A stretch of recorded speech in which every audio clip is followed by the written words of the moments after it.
শুধু আল্লাহর শুকরিয়া এতটুকু আদায় করতে চাই যে কল্পনাও করে নাই বাংলাদেশের মানুষ, বিশ্বের মানুষ,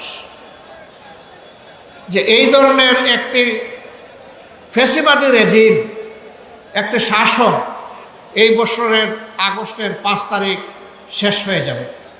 এটা কেউ আমরা কল্পনা করি নাই।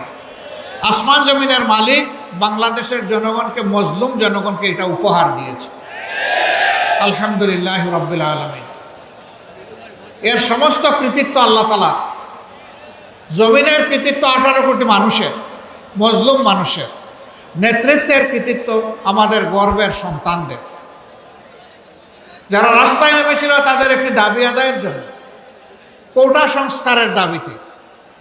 এই দাবিকে সরকার পুরানা কায়দায় গায়ের জুড়ে হেলমেট এবং হাতুড়ি বাহিনী পাঠিয়ে গুলি আর বন্দুক দিয়ে দমন করতে চাইল।